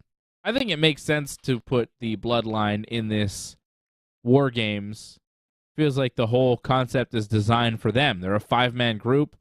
It's a 5-man match. Like, there's not many 10-man tags. I guess Survivor Series too, right? But it just made sense for the Bloodline to be involved in one of these 10-man tag matches. Well, it's going to be the main event, War Games, right? And if you're going to have Roman Reigns on the show, you have to put them all in War Games. So it makes the most sense. However, if this is Survivor Series War Games, like, we should still have Survivor Series matches, no? Yeah, I don't know. Are they just doing War Games, or are they doing traditional Survivor Series matches too? Seems like a lot. Well, because that's it. They're already booking other matches that are non-Survivor Series, non-War Game matches. Yeah. And usually WWE, it's like 7-8 matches max. Well, we already got like 4 or 5 matches, so I don't know. Looks like Survivor Series is just going to be War Games. But why don't you just call it War Games then? Like, it's not really Survivor Series. I don't know. Because they want to keep the Survivor Series brand alive. But they want to switch up the match style. I don't know. I guess. I mean, if anything, the War Games, it should be elimination style, I hope. Keep it in terms of the whole how Survivor Series was, at least. Mm-hmm. But that goes against War Games. War Games was like, it's supposed to be first one surrenders, and then it's one fall to a finish. And now, who knows what's going to happen now? Because WWE loves to change the rules. Yeah, but Survivor Series has gone through changes throughout the years, like the concept and the style of matches and the pay-per-view. It's been different throughout the years, right? Like, it used to be, different Survivor Series matches, and then at the end of the night, the surviving members faced each other in some sort of makeshift match. That's the start. Right? That was the start, yeah. Yeah. Then random Survivor Series things. Yeah. Then it'd be random with title matches. Then we had the whole Raw versus SmackDown versus NXT thing. Yeah. Which was maybe only 1 year. That was great. And it was only, sadly, 1 year. And then it's just been Raw versus SmackDown, which is obviously a dead concept because everyone's on every show pretty much. And they were doing a lot of the champion versus champion matches too at Survivor Series, and now it seems like they're not doing that. Shotzi tonight. Shotzi won a 6-pack challenge over Liv Morgan, Xia Li, Raquel Rodriguez, Lacey Evans, who resurfaced out of nowhere this week, and Sonya Deville. Shotzi wins that match and gets a title shot at Ronda Rousey at Survivor Series, so we were speculating maybe it'd be Ronda versus Bianca at Survivor Series, champion versus champion. That's not happening. It's going to be Bianca probably in the women's War Games match, or definitely in the women's War Games match. That's official. Right. And Shotzi is going to wrestle Ronda one-on-one for the SmackDown women's title in just, a title defense for Ronda. I mean, it's a throwaway match. Yeah. It's like when Ronda faced... No. When Liv Morgan, she defended against one person. Didn't she have a pay-per-view match with somebody other than Ronda? And it was like, yeah, come on. It was against Shayna. Yeah, it was against Shayna. And we all knew what was going to happen. That was going to be Liv's defense. And this is going to be an easy defense for Ronda, and then we'll see where she goes after this. But Shotzi? Come on. And that match tonight, what a botch, John. I know you were excited about it. Raquel Rodriguez had, Sonya in her arms? Well, no, she had her up. It looked like she was going for a pile driver, which obviously was never going to happen through a table. Because she had her on the steps. She had her on the steps next to the announce table, and then Liv jumps off the barricade to do a crossbody, and there was just a regular table behind them, and it seemed like Liv was supposed to crossbody Raquel and Sonya and everybody into one big heap through a table, but they undershot the table and just kind of fell. Liv kind of hit the table, but it didn't break, and it looked terrible. And that was the big spot of the match, too. And no table was broken, too. Yeah. Like, people were chanting for table, and they never got it. Terrible. And sadly, nothing really happened in that match. Like, explain to me, you do a 6-pack challenge, and everyone goes to the floor, right away. Like, how 6 people in a match, and everyone just goes to the outside? Yep. Well, you got to leave 2 people in the match, 2 people in the ring, John, so that the people can focus on them, But everyone left. Everyone was on the outside. Yeah. Everyone was down, too. Not doing much, just throwing each other around. But everyone was on the outside for a little bit there. And it seemed like it lasted forever. And then you're right, yeah, then we do the whole pair-off thing, where it's 2-2, and then, switch it up. You did that, and then nothing was really happening until we finally got to that spot, which was supposed to be the big spot of the match, and it didn't go as they planned. But you saw Lacey came back. She had to come back to take the fall in the match, right? Yeah, she took the fall from Shotzi. And then Emma was backstage talking to Shotzi, asking her about Madcap, and Shotzi was like, "Oh, you have a crush on Madcap," and I guess that's something going on, which is terrible. Ugh. Well, it's a real thing. That's why. What? Like, they're actually really dating. Madcap and Emma. Yeah. Already? Yeah. That happened before she even signed WWE. Oh, okay. I thought, she debuts on Smackdown 2 weeks ago, and already she's dating a guy in WWE, and it's public knowledge. I was like, what? That happened fast. Okay. Well, this is how she probably got her job back. I see. So Emma and Madcap are a couple. Right. I see. Anyways, Emma leaves, and Shayna shows up and tells Shotzi she's going to take a beating from Ronda. And Shotzi's like, no, I'm not. And then Shayna's like, yeah, well, you got a lot to say to Ronda. Why don't you turn around and say it to her face? And then Shotzi turns around, and Ronda's right there next to her, right in her face. I don't know how Shotzi didn't notice that. A whole person standing, half a foot away from you. I mean, it was... Anyway, Shotzi was surprised to see Ronda there, and then Shayna choked her out from behind. And Ronda says, clean up on aisle green. I don't know if she's talking about her hair or her wrestling style. Not good. Oh, can we also talk about how Shotzi said that Ronda's never faced anyone like her before? And I don't know if you remember. Well, apparently she's never faced any of her, it's going to be quite the challenge here. She doesn't know what she's going to expect with Shotzi. Ooh. Even though, if I'm not mistaken, we had a beat the clock challenge where Ronda beat Shotzi, within less than 90 seconds? Mm. So I guess Shotzi just conveniently forgets about stuff like that, but, history will dictate something different, and the fact that she's already lost to her very quickly already, so if anything, it's going to be interesting to see. But that was heel Shotzi and babyface Ronda, and now it's babyface Shotzi and heel Ronda, so different, right? Well, the whole never faced anything like her before, Yeah, she's faced her exactly before. Yeah. Great. Well, I hope the pay-per-view match is short, because, who needs it? Zelina Vega was going to wrestle B-Fab, and as soon as Zelina was in the ring, and I was like, was she going to wrestle B-Fab? How's this going to work out? But then the match didn't even happen because I swear WWE is scared to actually have B-Fab wrestle. I think she's that bad. Because anytime you see her come close to wrestling, it just never happens. Hit Row came out, but the Viking Raiders attacked them instead. Sarah Logan's with the Viking Raiders. They tossed a security guy around for some reason. I don't know why they did that. And then they beat up Hit Row, and Sarah Logan did a pop-up headbutt thing on B-Fab. Sarah Logan has cool like face paint and hair. She looks like a real monster. Good look. Looks cool.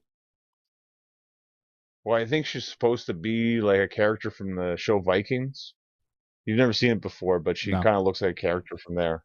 Okay. So it looks pretty good. It's just I wonder when she wrestles, like how is that makeup gonna hold? So yeah, we'll wait and see. Yeah. Santos Escobar beat Shinsuke Nakamura with a nice like second rope Death Valley driver thing. It's a nice finish. Yeah, a little sit down thing. Yeah. It looked all right. I mean, I don't know if he's going to do that all the time to people, but that looked good for that finish anyways. Yeah. He got some help from his goons. Yeah. Shinsuke got cheated out of it. Santos Escobar has a whole group of guys there helping him. It was all right.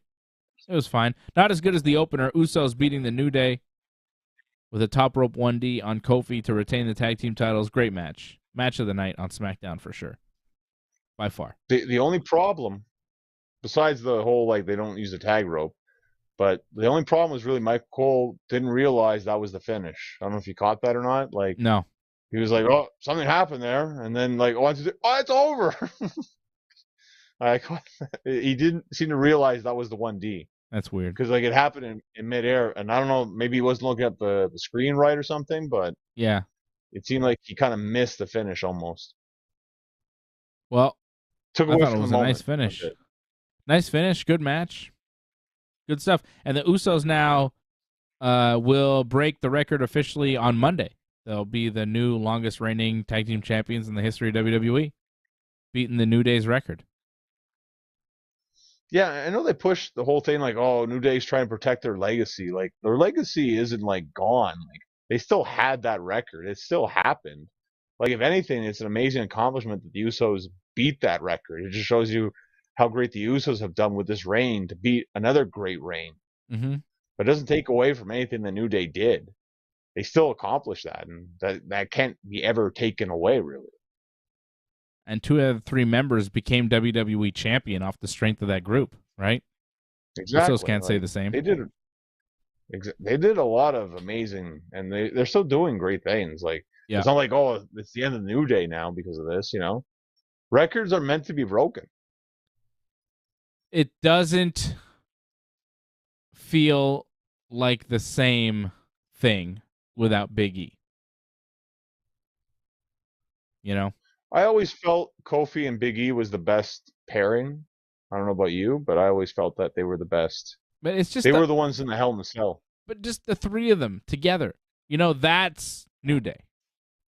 And without Big E, and without even the possibility of Big E, it feels like a different thing now. It feels like a different era with Kofi and Woods, and they do seem weakened. They don't seem as strong. And it's partially the way they're booked, and it's also just because they're not at full force, and we know that. And they're still doing the same type of stuff, but it's missing a member. And at this point, I feel like if Big E isn't going to come back, maybe New Day has to change in a more significant way. You know, maybe they need to get rid of the flashy outfits. Maybe they need to get rid of the music, change it up. Because right now, the New Day, they're great. We love them. But as far as the future of the New Day and them being prominent members of the roster, I don't know. They just don't seem like the same. They don't have the same magic. And a lot of that, I think, has to do with not having Big E around anymore, which is terrible. It sucks. Well, don't you feel that, though? Like they're a little, it's not quite.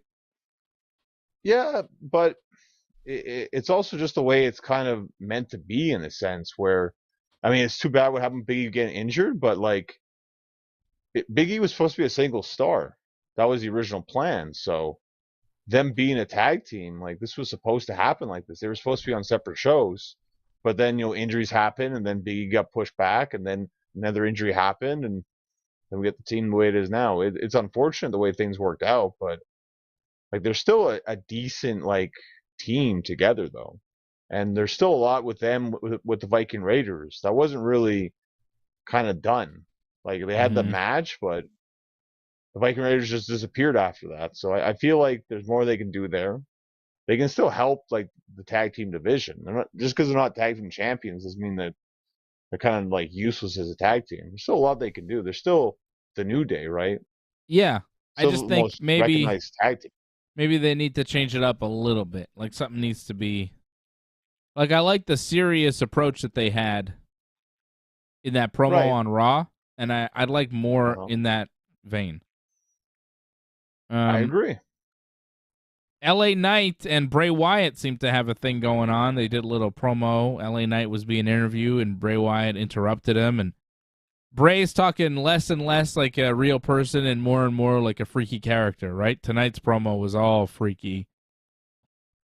Talking about how he likes the bad things that he does, and he's going to embrace the darkness or whatever the hell. And then Knight's like, why don't you go back to your little room and play with your puppets? And then Bray headbutts him. So it looks like Bray Wyatt's first challenge now back will be LA Knight, which is odd because they're both kind of doing a reboot to their characters, right? Like Bray Wyatt is just coming back, and LA Knight is just starting out as LA Knight on the main roster. He was Max Dupree, and then he switched his name and switched his gimmick. I thought it was an odd pairing to have Bray Wyatt's first opponent here be LA Knight. Because as far as booking, like you kind of want to make them both look good off of this, but somebody's going to have to lose. Well, I think with LA, it's going to be his promos, right? That's how he's going to get over in this. Like he can go toe to toe with Bray in a sense, in a different way. It's not like he's going to go toe to toe with him, like in terms of like the dark spookiness, but just the fact that he can bring something in terms of the promo. He'll fight back against him in the promo. He's not going to win in the end, but at least he'll bring the fight to him. And like, it's actually better he faces someone where it's like, you kind of want him to win in a sense, LA. Because I don't know, is Bray supposed to be a face or a heel? I guess he's supposed to be a heel. I think Bray's no. The face? I mean, I think Bray's the baby face, isn't he? LA Knight's the heel. I guess, kind of, sort of. Like it's kind of weird. I guess he's a dark spooky character, but it's a popular spooky character. So, okay, fine. But that's it. He needs somebody to bounce off of. If it's someone who's a heel, but he's not very credible, it doesn't really work. He needs someone that he can bring a fight to him. LA can bring a fight to him. Yeah, but the booking of the characters, like you mentioned there, it's not really clear who is what and why. Anyways, Austin Theory tried to cash in Money in the Bank for the U.S. title and failed. Well, we got to start at the beginning of all this stuff first before you get to all that. What happened in that? That's the funniest part. Theory decides to cash in on Seth Rollins for the U.S. title. I mean, who has ever cashed in Money in the Bank on a belt that's not the main ones? What's the point? This is the first time. What a jabroni. Well, it gets worse. I mean, but first, like, he wrestled Shelton Benjamin, right? And Shelton kind of teased him a little bit. And I guess that got under his skin. And then Theory beat Shelton. Theory beat Shelton earlier in the night. Yeah. And then Rollins and Lashley had that confrontation before their match started. Yeah. And like Bobby beats up Seth, puts him through a table with a spine buster. And security takes Lashley out. Yeah. Or so we thought. And then Theory, that's when he does the whole cash-in thing, right? Yeah. Theory hits Seth with a pedigree for a 2 count. hit his finisher, but then Lashley pulled the ref out of the ring at 2, which upset Theory. He starts yelling at Lashley, and then Lashley puts Theory in the hurt lock, and the ref gets up, starts counting Theory out. Theory makes the count before 10, but takes a curb stomp 1, 2, 3. Are there no disqualifications in these matches? Like, the referee clearly got pulled out of the ring, and then he got back up and was, like, revived. Did he not wonder who pulled him out of the ring or what happened? Well, referees are pretty bad, like, in my opinion. They let a lot of things slide. I feel like earlier in the night things were pretty bad in that sense too. But if I'm not mistaken, like, Bobby Lashley's supposed to be a heel now, right? They've flip-flopped a lot of characters, right? Like, Rollins is now a face out of nowhere. Yeah. And Lashley's a heel, right? And, like, that's fine, you do that. But Theory, clearly a heel. And you just turn Lashley heel, and then you have Lashley cost Theory the match, which is kind of a babyface thing to do. I don't understand this. And the fact that security takes him out, the fact that he can get away with that, come back, and security is not even around whatsoever. Like, to me, this is beyond forced that you wanted, like, Theory to lose, and it had to be in this fashion, where, like, the logic of it didn't make any sense whatsoever. That you just wanted to get the briefcase off of Theory. I mean, let's make it make less sense here, John, because Seth Rollins, who I guess has turned babyface, even though he's basically doing the same weird gimmick that he's always done. It's just the fans like singing his song, so the WWE's like, I guess he's a babyface now. Seth starts doing He kissed up to the fans a lot. Yeah, and he's talking about his 10th year in the WWE, and the fans are chanting, "Thank you, Seth," and singing his song. Yeah. And then Mustafa Ali appears on the Tron, and he's like, "Oh, Seth, I'm going to come get you and answer your challenge." So I'm not sure is Mustafa a babyface? Because Bobby Lashley attacked him and is like, "No, I'm going to come get you, Seth, and I'm accepting the challenge." So it's like, well, I guess if Seth is a babyface and Mustafa is a babyface, why is Mustafa so mad at Seth? But if Mustafa's a heel, why is Bobby Lashley attacking him? It doesn't make sense. And then you have Austin Theory, and he's like a heel too. Theory's a heel, Lashley's a heel, Mustafa's a heel, Seth is also kind of a heel. Nobody's a clear-cut babyface or heel in any of this. Any of this. We're not sure who we're supposed to root for. I wind up not liking any of them. Mostly because they're boring, but also because I don't know what the hell they're supposed to be. When Seth Rollins is wrestling Austin Theory, I'm not sure who the babyface is. When Mustafa Ali shows up, is like, "I want to wrestle you, Seth." Is Mustafa then the babyface? And when Bobby Lashley attacks him, does that make Bobby the heel? It's bizarre. Like, none of it makes sense. And it's not good. And because it doesn't make sense, it just kind of turns me off from watching it. Seth Rollins is supposed to wrestle Finn Balor from the Judgment Day. I know Finn's a heel because Judgment Day is a heel group because they got Dominic Mysterio, the biggest heel in all of wrestling. Nobody likes that kid. They try to jump Seth earlier in the night. Yes. Remember, Seth had 2 promos. Yes. Raw was so bad this week, man. So bad. Nikki Cross beat Dana Brooke to become the new 24/7 champion, and Nikki seems to be friends with the Damage Control now. At some points, Nikki's like angry and pacing, and at other points, she's just looking up in the air like she's high on acid. I don't know what the hell's going on with Nikki Cross. She tossed the title belt, the 24/7 title, after she won it. She's walking backstage, and she tosses the belt near a garbage can, but not in the garbage can. She missed. Right. Yeah. She missed the garbage can. Pretty big target. She completely missed. I think they were trying to do the whole Medusa thing. Right. But it didn't work because she missed the garbage can. And now the 24/7 title has officially been retired, so that's fine. But the way they did it was really bad. Well, you're talking about the match itself, which was awful. The match was bad, but just like if you're gonna get rid of a title and you have a character who's a little bananas, like does she have to just kind of toss it in a garbage can? Can't she like smash it to pieces? Something else. Better. Yeah. Smash. She's so crazy. She just something. Yeah. Yeah, like she's backstage. She's with Damage Control. Damage Control's like, oh, we're so happy you're with us now. We thought you were against us, but it seems like you're on our team. And then Nikki just kind of looks around and just takes like a hammer or something, starts smashing the belt to pieces, you know? Actual good idea. Yeah, I know. I've got a lot of good ideas, but they're not doing any of that. They did set up Nikki Cross, Dakota Kai, Io Sky, and Bayley against Alexa Bliss, Asuka, and Bianca Belair for War Games. Oh, can we talk about that promo? The highlight of Raw right there. Asuka and Io speaking Japanese to each other. That was pretty good. Well, that was the good part. But before that even happened, like, Dakota Kai like stole the show.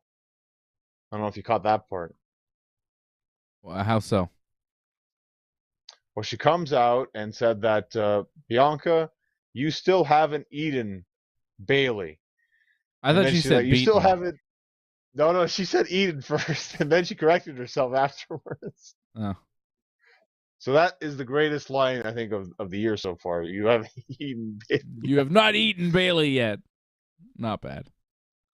My favorite botched line, though, in the history of wrestling is still when Kane told Bryan, congratulations on that hard fart victory. That was pretty good. Hard fart victory? That's good, and I was going to go along the same vein, pretty much of a Drew McIntyre. Drew McIntyre, yeah. Who said that? Yeah. Adam Pearce. Oh, yes. Of course, the JR classic. John Cena is coming right in your face. Like, what? He's doing what, sir? That wasn't a botch, though. Like, he meant that. Well, I think it was. It was like, John Cena is coming, and then pause. Like, what do I say? Right in your face! Like, what do you mean? Wade Barrett tonight, I don't know if you noticed, he said, oh, no, nothing weird about me. I'm straight. Straight as they come. And I was like, what? What are you saying? Yeah, that seemed odd. Yeah, when he said that, I was like, he's like, nothing weird about me. I'm straight. I'm like, wait a second. What are you saying about people that are not straight? Are you saying that they're weird, Wade Barrett? Or do you have, issues with the LGBTQ plus community? I mean, what's going on here, Wade Barrett? That's not very cool of you to say. I think he meant it as like, I'm straight and narrow. I'm like very, proper as British guy. But the way it came off was like, nothing weird about me. I'm straight. Straight as they come. It's like, well, what do you... The straight as they come, that's the problem. Yeah, it's a little weird. I was like, what is that? Oh, I don't touch penises in my spare time. I'm Wade Barrett. It's like, what do you... Nobody asked you if you touch penises, Wade Barrett. I don't think he meant it in a hateful way, though. I think he did. I think he did. I think he meant it in a hateful way. I think he's a hateful man who's disrespectful towards a lot of groups that he is not a part of. He said the M word to describe a little person a few weeks ago on SmackDown. Tonight he goes, I'm not weird, I'm straight. Yeah, you didn't hear that? A couple weeks ago. I missed that part. Yeah, a couple weeks ago on SmackDown, he used the M word that you're not supposed to use to describe a little person. Wow. Yeah. But he probably just didn't know that, though. So what? You're on international television. You're on the Fox network. You're doing commentary. Yeah. If you don't know that, you shouldn't be doing the job. No, you're right. You're right. He's garbage. No, he's no good. I got no time for Wade Barrett. He's terrible. You know me and Wade Barrett, we have a long history. I don't like him. That's true. He blocked you. Yeah. I hate Wade Barrett. He's the worst. He's the worst guy. That. I don't even know why he blocked me. The only wrestler that's ever blocked me on Twitter is Wade Barrett, and I don't know why. But he can go fuck himself. What the hell's his problem? It's because I said he's a bad wrestler. Tag him. I didn't even tag him. You criticized one of his matches. Yeah, you didn't tag him, but you said Wade Barrett, like, this is a bad match for Wade Barrett again, like no surprise or something. Yeah. I think that's why, yeah. And he searched out his own name and saw that I had written something negative about his match, and he blocked me I didn't even tag him because I'm Right. not going to say something mean about a guy and tag him in it. That's just rubbing salt in the wound. Wade Barrett is an awful wrestler and an even worse commentator. What a garbage human being he is. It was like a house show. Wow. I think it was a house show match, too. Wow. Even. What yeah. a bitch. You know, like, he's a bad guy. I'm telling you. Wade Barrett is a bad person. All right? Well, he used to be bad news. I know. I remember. Yeah, but he's actually garbage. He's not. He's the worst bad news in the history of wrestling, too. Bad news Allen would destroy him. That's funny. But there was one good part of Raw, consistently the best part of Raw, and that was against JBL. It was short and sweet. Oh, please. But it was a very good promo. Love that promo. It's the best part of Raw, JBL. Honestly, like, if he wrestles again, that'll be the best part of Raw. Yeah, but the problem is, it's not him wrestling. It's Baron Corbin wrestling Cedric Alexander. It was, yeah. It was not good. Not good. But Raw was not a very good show. No, it wasn't. Mia Yim is now with the Good Brothers and AJ Styles. They missed that, too.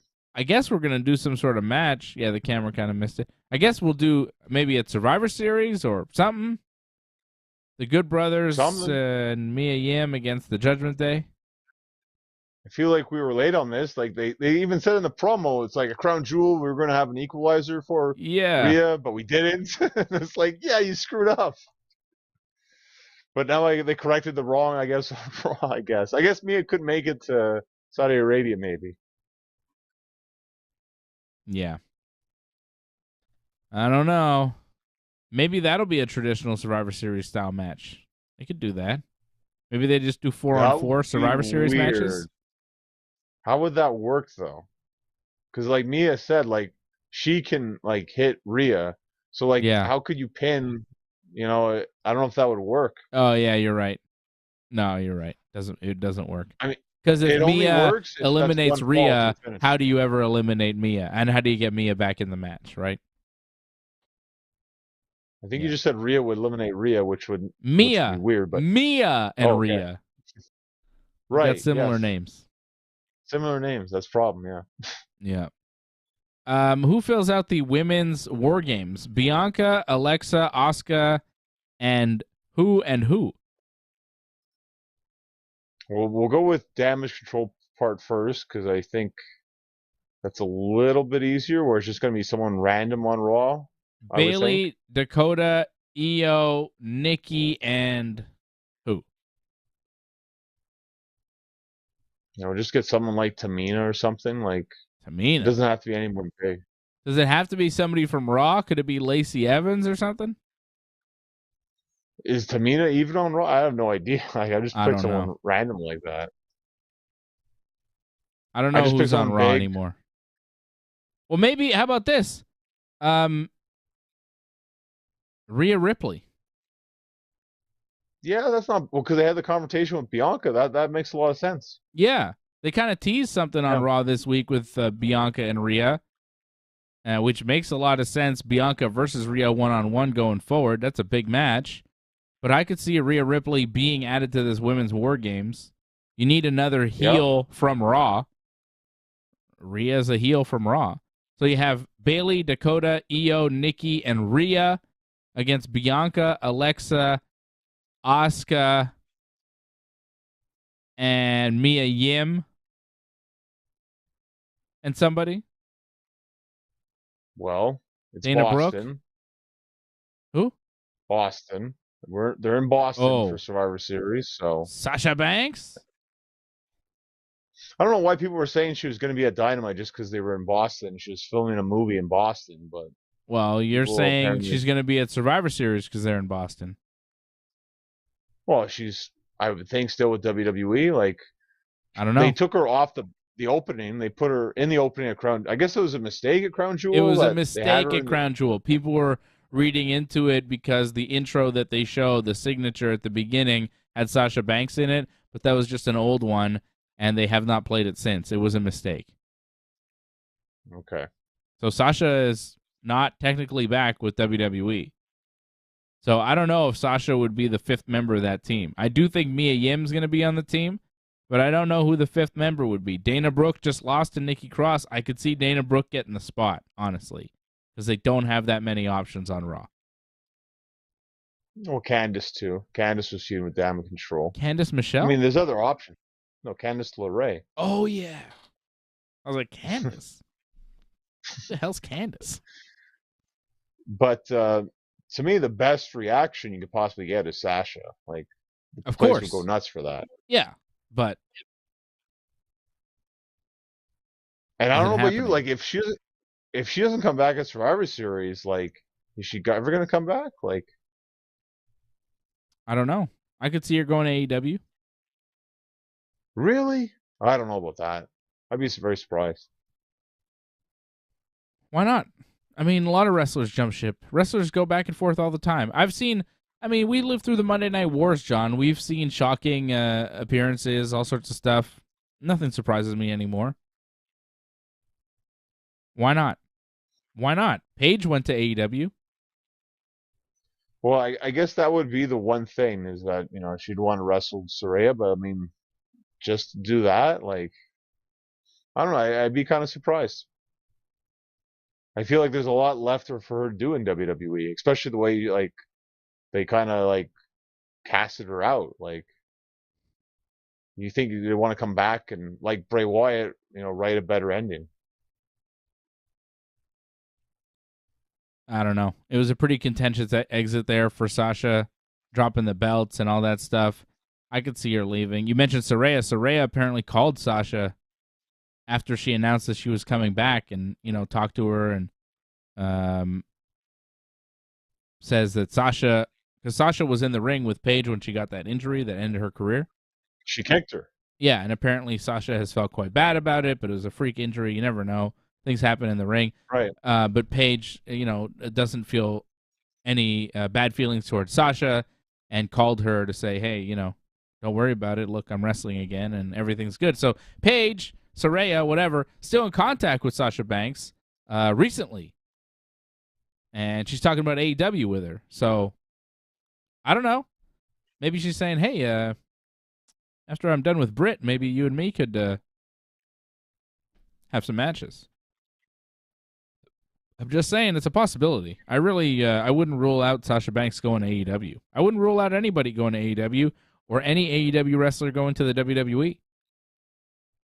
AEW managed to sign Bryan Danielson and CM Punk, and Cody Rhodes went to the WWE. So at this point, anything's possible. Well, not so much Jericho and Moxley. I don't see them going back to WWE. I could see them both going back to WWE one day.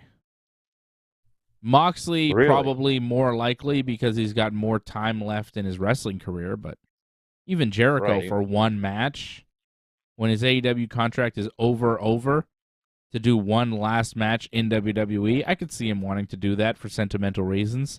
And Moxley could have another big run in WWE. When his AEW contract is up in a few years, who knows? Who knows? He could cash in big time. Moxley is a top AEW champion for the next... Didn't he sign like a 5-year deal with AEW, Moxley? Yeah.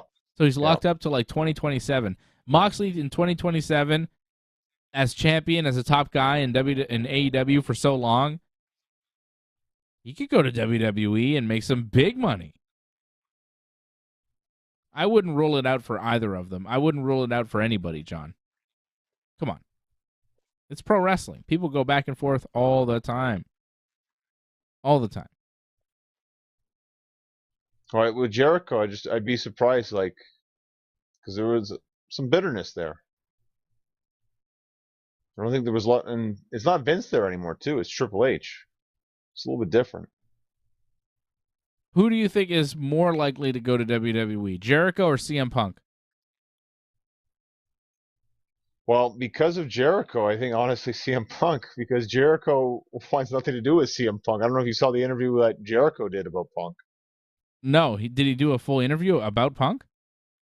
Kind of, like he insinuated a lot of stuff, but just saying that guys that were in that fight aren't here anymore, kind of thing. And we don't need cancers like that in the locker room. Oh, so like It feels like Jericho's fighting to make sure Punk isn't in AEW. So,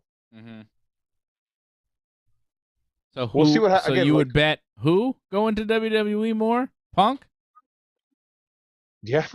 Yeah, which is crazy. I mean, because you talk about bad blood and leaving in bad terms. I mean, come on, Punk left on bad terms. But you're saying he could come back, so why couldn't Jericho? You know what I mean? Anything's possible in the WWE, pal. Well, I mean, Jericho for the Hall of Fame should happen one day, but we'll wait and see. I mean, I feel like that might be after he's done wrestling, I think. Yeah, he'll definitely be in the WWE Hall of Fame. Wouldn't make sense without it.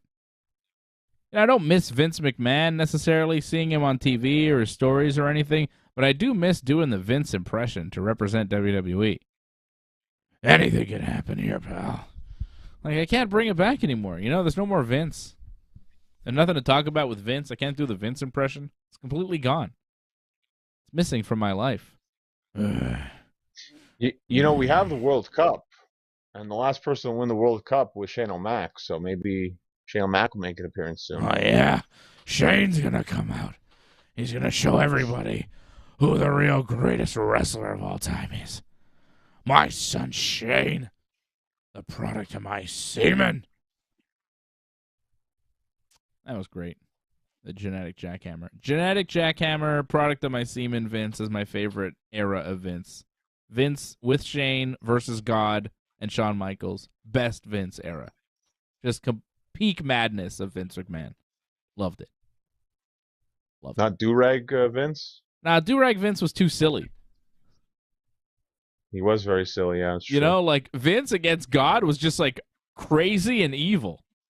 Crazy evil Vince is what I prefer, you know? Product of I'm a genetic jackhammer. Like sexed up Vince, that was the best. Remember Vince against Stephanie? That was pretty crazy. Yeah. The Vince and Trish stuff, you know? That was good stuff. I mean, you couldn't do it today, but my God. He was just a maniacal character. As a TV character, he was great. God. Yeah, arguably one of the best TV villains, I think, of all time. Yeah, especially in pro wrestling. My God, pal, that was good. That was so good. Ah! All right. Shout out to Matthew Henley, who went to the MEW show tonight. Hope you had a good time, Matthew. Matthew always going to the shows, going to see Johnny North. Johnny, when's your next match? When can Matthew and the rest of us see you in the ring again? Well, I'm hoping it's December 4th for Torture Chamber Pro Wrestling, but not everything's been announced yet, so it's more wait and see. Keep checking their Facebook, Torture Chamber Pro Dojo on Facebook. Hopefully it's December 4th, but nothing 100% confirmed yet, so wait and see. All right. Well, we would definitely be keeping an eye on that, John, because, you know, you're John. We want to know what's going on. Well, it's nice to have one more match this year, at least. That would be nice. Yeah, of course. Yeah, hopefully we see that match here, and I'll be able to attend on December 4th. I'll be back here tomorrow night. Can you believe it? Back here again on a Saturday night. Later today, actually. Yeah, 10 p.m. Eastern time here, Saturday night, UFC 281. It's Adesanya versus Pereira. It's Zhang Wei Li versus Carla Esparza. It's Michael Chandler versus Dustin Poirier. It's a hell of a pay-per-view from Madison Square Garden, the mecca of combat sports. New York City, tomorrow night. Live on pay-per-view is the Ringside Report MMA watch-along for UFC 281. Live Saturday night when the pay-per-view starts 10 p.m. Eastern time. We will start, myself, Freddie, and AJ with you all night, watching all the fights with you, having a party, and having a good time. So join us definitely tomorrow night for the Ringside Report UFC 281 watch-along. And that's about it, John. What? All your picks are out now? Yeah, of course. You guys made your picks, yeah? Yeah, we made our picks last night on the show. What, you didn't see the show last night, John? I saw most of it. Too busy? I didn't get to that part, though, yet. Come on, get to the part. It's a very important part where you see the picks. and you know what's going on. And we'll post the pics online as well on our Twitter and Instagram at Ringside Report. So definitely follow us there. And check us out tomorrow night, 10 p.m. Eastern. Johnny and I will be back next Friday night, every Friday night here at 10 p.m., right after Smackdown. And next week we will be previewing AEW's Full Gear pay-per-view, leading into the big pay-per-view next Saturday, where we will be doing a post-show after AEW's Full Gear. After every AEW and WWE show, we are here for you to break it all down, give you our score on 10 on the pay-per-view, and give you our match of the night as well. All the analysis you can handle, professional wrestling and mixed martial arts, right here on the Ringside Report Network. And we continue this busy month of November tomorrow night with the UFC 281 watch along. And that's about it. Shout out to everybody tuning in live here tonight. CSL Lorne, Matthew Henley, Ryan Katz. I see you guys in the chat. And anybody else tuning in, we do appreciate you tuning in live or after the show happens. After we broadcast here, if you're tuning in after, that's fine too. You're listening on podcast, we appreciate you.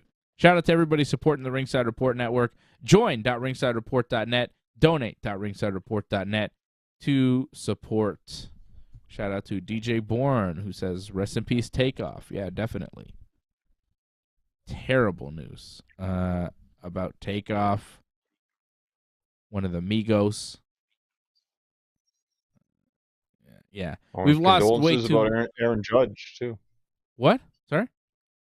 Well, Aaron Judge, exercised his free agency option, didn't he, for the Yankees? Is he a free agent now? Yeah, he's a free agent. That's fine. We always knew that was going to happen. He might re-sign with the Yankees, but he might not. We'll see. Yeah. I mean, that's bad, but, Aaron Judge leaving the Yankees sucks, but Takeoff, he died. It's pretty awful. Too many young rappers dying over the past few years with so much promise, so much ahead of them, so much great music that we just never got to hear because they were murdered. Think about guys like Takeoff, Triple X Tentacion, Pop Smoke. The fact that Pop Smoke died when he did, it was crazy. Because he was on the cusp of being one of the biggest rappers in the world, and he got murdered. Reminds me of, his generation's Big L, where Big L would have been massive, but he got murdered, and you just never saw the potential, never saw what could have been with Big L, who was still one of my favorite rappers. Guy in the early 90s. Tremendous. If you don't know about Big L, you better ask somebody. But Pop Smoke reminds me of that story, because that guy, he was, another guy from New York that was just ready to take over the game, and he got murdered. And I think, Johnny North, he doesn't know who Pop Smoke is, but if Pop Smoke was still alive today, he probably would, You know what I'm saying, John? This guy was going to be big, like a 50 Cent, Jay-Z level rapper, like a big name in rap. Okay. And it just didn't happen because he got killed in his early 20s. Triple X Tentacion as well, a very talented guy. He gets killed. Takeoff at least had some success there with the Migos. Well, the other guys had success too, Pop Smoke and Tentacion, but yeah, the Takeoff thing shocked me. It shocked me. And it's just bad. I don't know what's happening in hip hop, but it can't happen. It can't happen. Yeah, disappointing. I'll be back here tomorrow night. Johnny has no idea what I'm talking about, but that was for you, DJ Bourne. I mean, all that talk that I just gave, that was for you, because I think a lot of people don't know what I'm talking about here. The video's out there. Sadly. This is a wrestling show, but what? There's you can see his death apparently. Apparently there's a video of that. Yeah, that's very sad. When I don't want to see that. Comes out. Yeah, it's too sad for me. I don't want to see that. I mean, the Migos were just massive. That song "Bad and Bougie" was goddamn everywhere. Huge. So, yeah, I don't know how much they were still doing together, but Quavo, Offset, Takeoff, big in rap, big in the game. And to have one of those guys pass away like that, get shot and killed like that is horrible. So definitely rest in peace, Takeoff. Free YSL while we're at it. Free YSL. Okay? It's the Ringside Report Network, bringing it to you live. I'll be back here tomorrow night for the UFC 281 watch along with Freddie and AJ. Thanks for joining us here tonight for Wrestling Uncensored.